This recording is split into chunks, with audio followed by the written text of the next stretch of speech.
Assalamualaikum warahmatullahi wabarakatuh. Kembali lagi di video pembelajaran Pak Imran. Nah, Ananda semuanya, kali ini kita masuk di pembelajaran 5 tema 2E subtema 2 pengalamanku di sekolah. Ayo, sudah semangat belum untuk belajarnya? Harus semangat ya.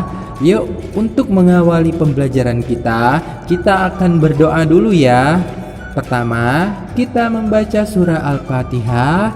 Yang kedua, kita membaca doa supaya kita dipermudahkan segala urusan. Dan yang ketiga, kita membaca doa sebelum belajar. Berdoa dimulai.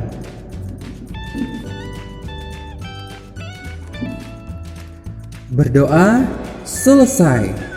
Oke, adapun tujuan pembelajaran kita kali ini, yang pertama, dengan menonton video pembelajaran, peserta didik dapat mengetahui cara membaca puisi dengan lafal, intonasi, ekspresi yang tepat.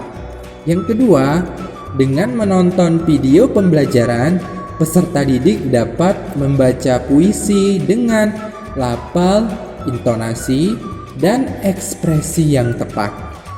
Yang ketiga, dengan menonton video pembelajaran, peserta didik dapat mengetahui sikap sila ketiga Pancasila di sekolah dengan benar. Yang keempat, dengan menonton video pembelajaran, peserta didik dapat menyebutkan contoh sikap sila ketiga Pancasila di sekolah dengan benar. Yang kelima, dengan menonton video pembelajaran, peserta didik dapat mengetahui cara mengubah satuan panjang dengan tepat. Yang keenam, dengan menonton video pembelajaran, peserta didik dapat mengubah satuan panjang dengan tepat. Oke, kita langsung aja ke pembelajaran.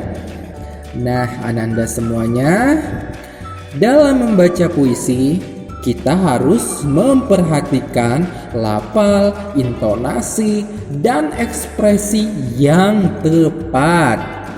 Apa sih lafal, intonasi, dan ekspresi itu? Ini dia. Lafal artinya pengucapan kata. Nah, dalam puisi, kata itu harus dilafalkan dengan jelas, Ananda semuanya. Atau dalam membaca puisi itu, kata-kata yang harus diucapkan itu harus jelas ya, gak boleh salah-salah kata dalam pengucapan puisi. Nah, kemudian apa sih intonasi itu? Intonasi artinya tinggi rendahnya nada saat mengucapkan puisi. Jadi dalam membaca puisi itu kita harus memainkan nada. Ada nada yang rendah dan juga yang tinggi, sesuai dengan kata-kata yang kita baca. Seperti itu, Ananda semuanya. Kemudian apa sih ekspresi itu? Nah, ekspresi itu artinya bentuk wajah harus sesuai dengan isi puisi, atau mimik wajah harus sesuai dengan isi puisi yang kita ucapkan. Oke, kita lihat nih. Nah, di sini ada Bu Guru yang sedang mengajari peserta didiknya untuk membaca puisi. Nah, dalam membaca puisi ini kita tidak boleh terburu-buru. Setiap kata harus dilafalkan dengan jelas ya. Nah, kita perhatikan wajah yang sesuai dengan puisi yang dibaca. Sekarang di sini ada 2 wajah ya. Yang mana ini adalah ekspresi wajah sesuai dengan puisi yang dibaca. Kalau ekspresi wajahnya seperti ini, kira-kira puisinya ini isinya itu tentang perasaan bahagia atau perasaan sedih ya Ananda semuanya? Wah, Masya Allah, benar sekali. Puisi ini ya, kalau ekspresi wajahnya seperti ini, berarti puisi yang dibaca itu ya bertemakan kebahagiaan atau kesenangan atau kegembiraan. Jadi puisi tentang rasa senang dibaca dengan wajah yang gembira, dengan tersenyum seperti ini. Nah, beda halnya dengan ekspresi wajah yang ada di gambar ini yang di sebelahnya. Lihat nih. Mulutnya menurun ya, alis matanya menurun. Ini mencirikan kalau puisi yang dibacakan tentang kesedihan. Jadi kalau misalkan isi puisinya itu tentang sedih ya, misalkan tentang apa ya, tentang kesedihan kehilangan sesuatu misalkan ya. Nah, ekspresi yang yang dilakukan saat membaca puisi harus wajah yang sedih. Seperti ini gambarnya Ananda semuanya. Ada bedanya kan antara ekspresi wajah ini dan ini. Kalau ekspresi wajah dengan tersenyum ceria, berarti puisi yang dibaca bertemakan kebahagiaan ya. Kalau yang ekspresinya seperti ini, berarti puisinya bertemakan kesedihan. Dan kalau misalkan puisinya tentang semangat perjuangan, berarti ekspresi wajahnya harus semangat ya, harus semangat. Seperti itu Ananda semuanya. Nah, sekarang ada 2 puisi. Oke, 1 dan 2. Coba kita baca yuk sama-sama puisinya dengan intonasi dan lafal yang benar.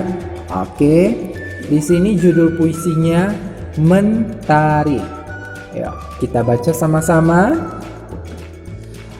Mentari, setiap kali aku membuka mata, ku melihat cerah senyummu, menambah semangatku pagi ini. Pancaran sinarmu yang indah membuat langit menjadi semakin memesona. Kini tak kulihat lagi aneka bunga warna-warni.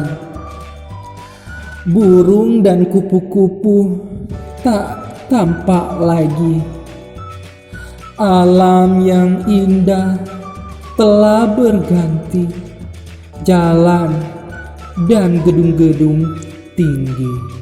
Nah, kita sudah membaca kedua puisi. Kira-kira kalau puisi yang pertama ini isinya tentang kebahagiaan atau kesedihan? Ayo, ada yang tahu? Masya Allah, benar sekali. Kalau yang pertama ini puisinya tentang kebahagiaan ya. Ananda semuanya, kenapa kebahagiaan Pak? Lihat isi puisinya nih.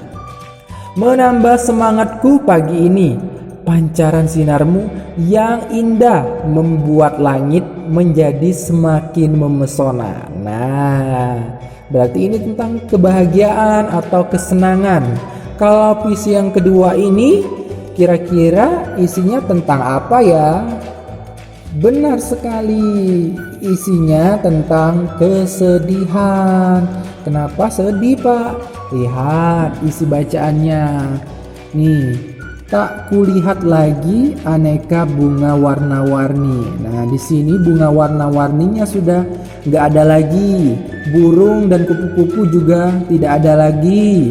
Alam juga sudah berganti jadi jalan dan gedung-gedung tinggi. Berarti ini tentang kesedihan ya anak-anak semuanya. Jadi beda tuh kedua puisi ini. Kalau ini tentang kebahagiaan, kalau yang ini tentang kesedihan. Oke, Ananda semuanya. Sekarang supaya lebih memahami lagi, coba Ananda lihat video ini tentang membaca puisi yang benar sesuai dengan intonasi, lafal, kemudian ekspresi wajah yang tepat sesuai dengan isi puisi yang dibaca.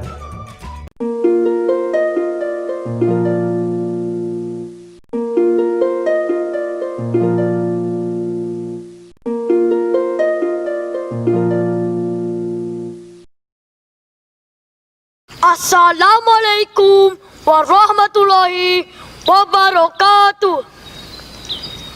Perkenalkan, nama saya Bambang Wahyu Kirana.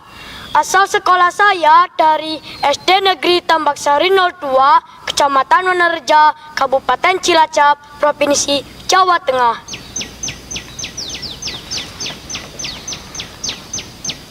Kami pewaris negeri ini, buah karya Paundra.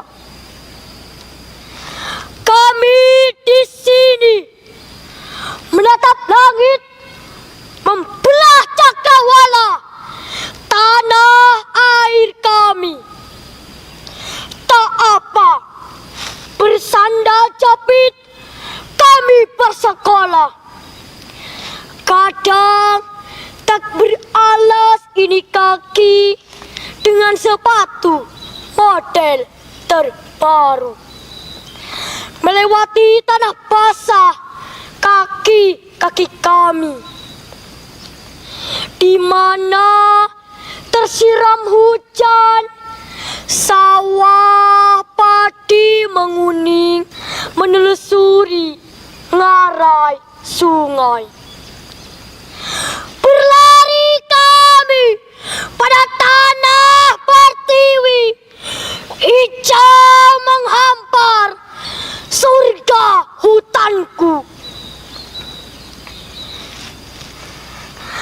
Sesekali menyeka peluh pada wajah, peluh jatuh dari badan karena cinta pada negeri, karena cita-cita tanah air gemilang ada pada puncak jiwa kami.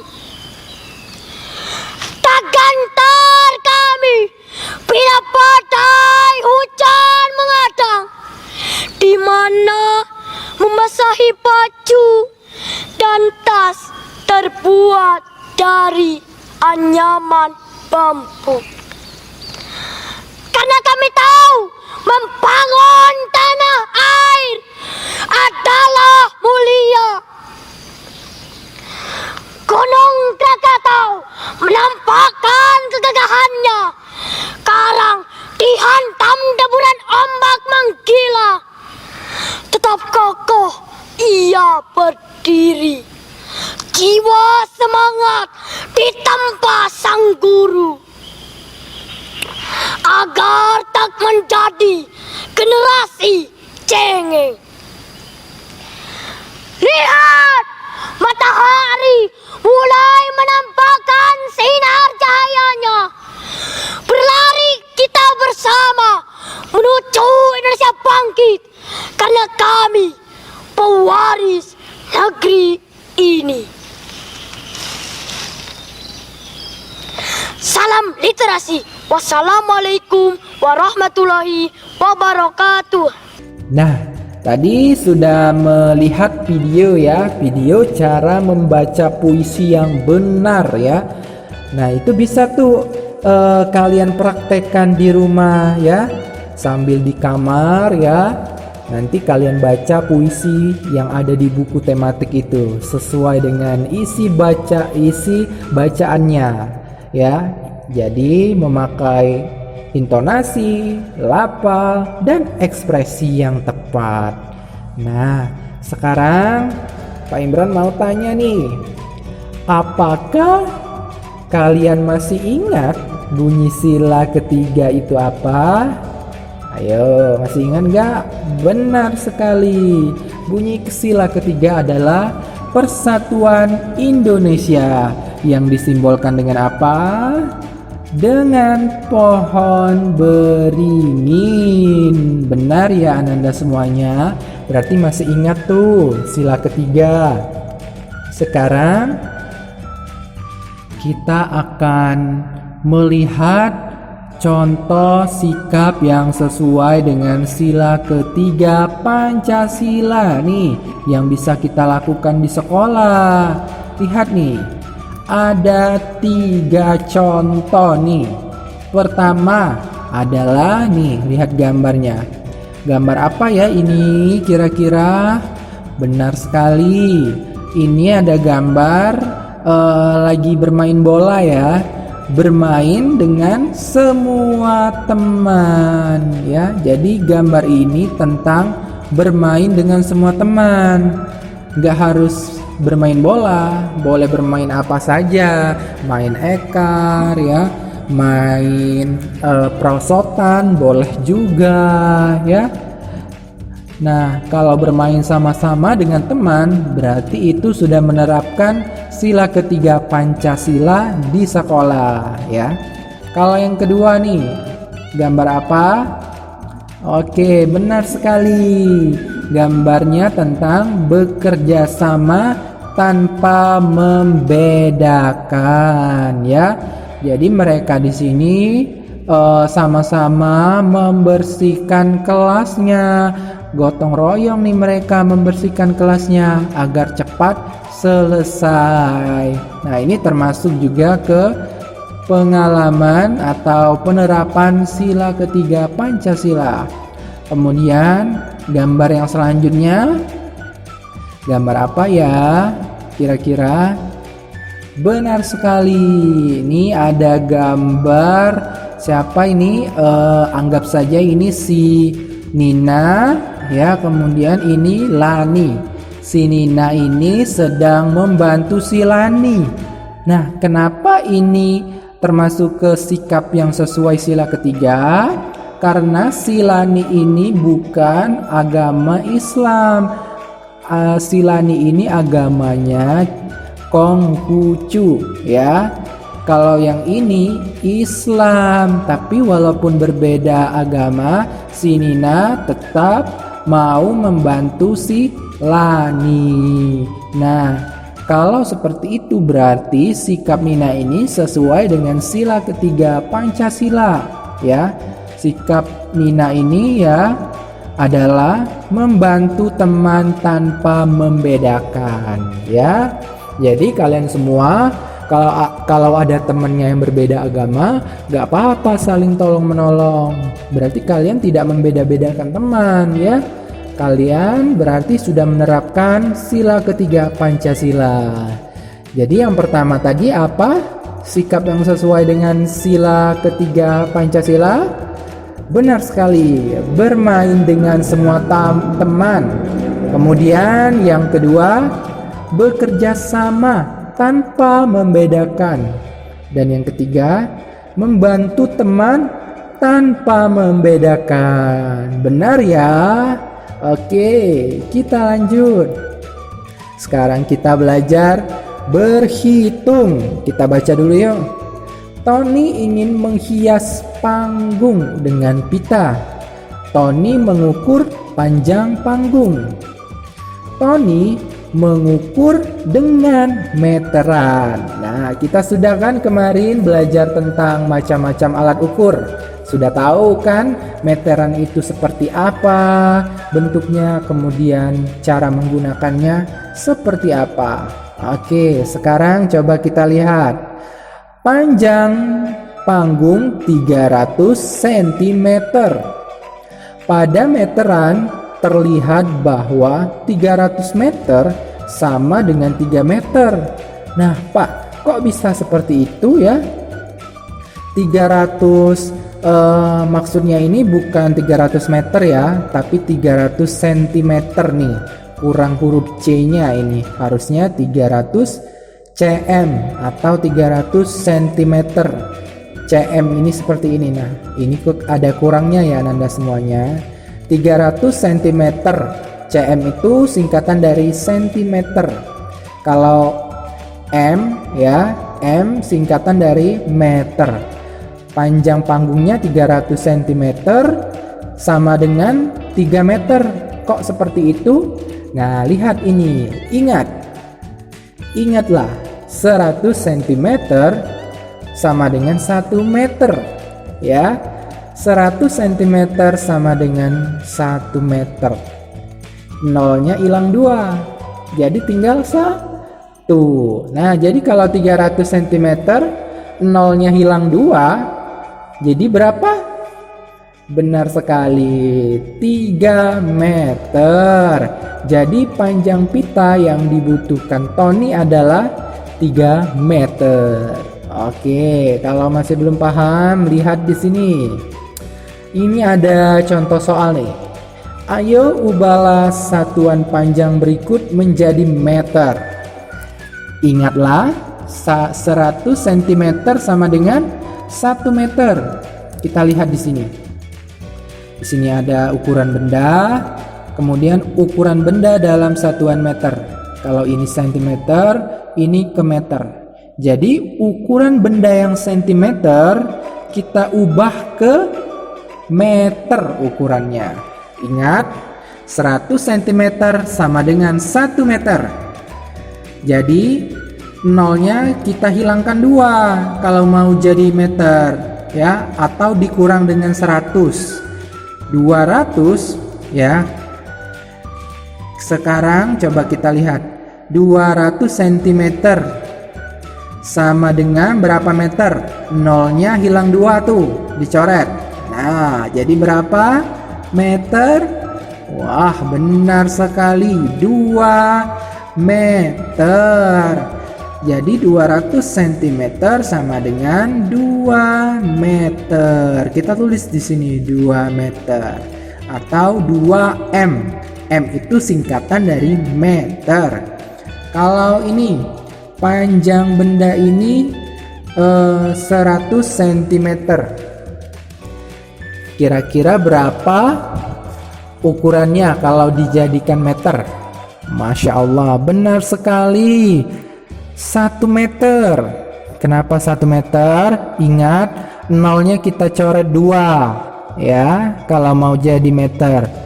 Jadi 1 meter kalau dia 100 cm ini. Kalau 300 cm berapa meter? Nolnya kita coret 2, 1, 2. Jadi benar sekali, 3 meter panjangnya. Oke, sampai sini sudah paham ya Ananda semuanya cara mengubah satuan dari sentimeter ke meter.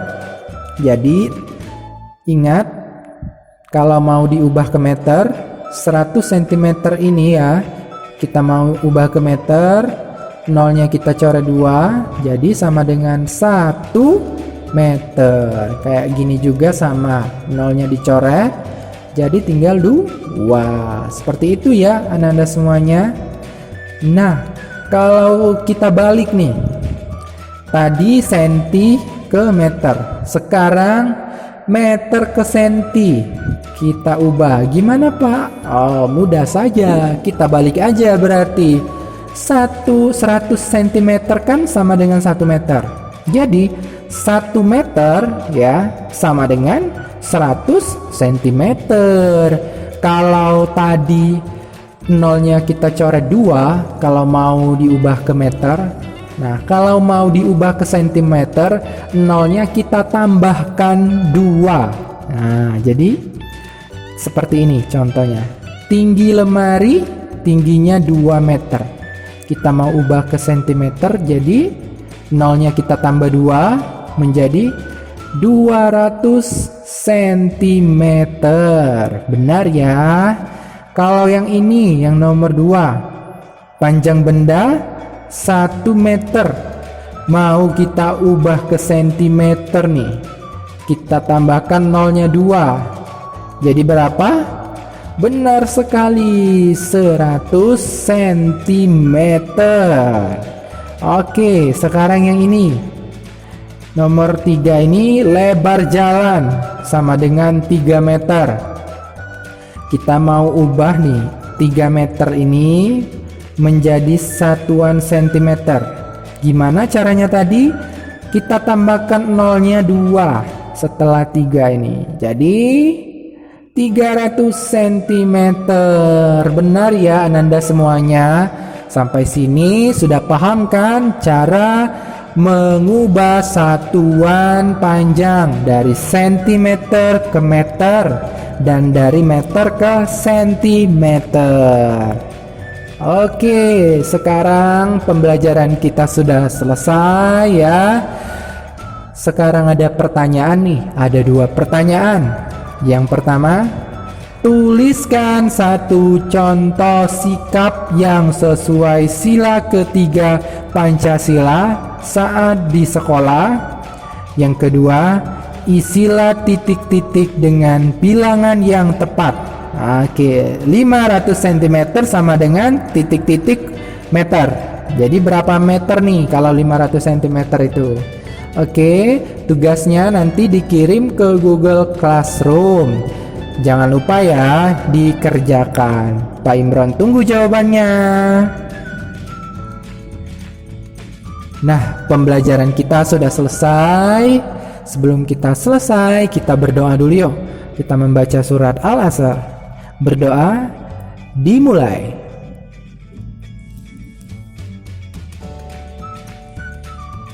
Berdoa selesai. Wassalamualaikum warahmatullahi wabarakatuh.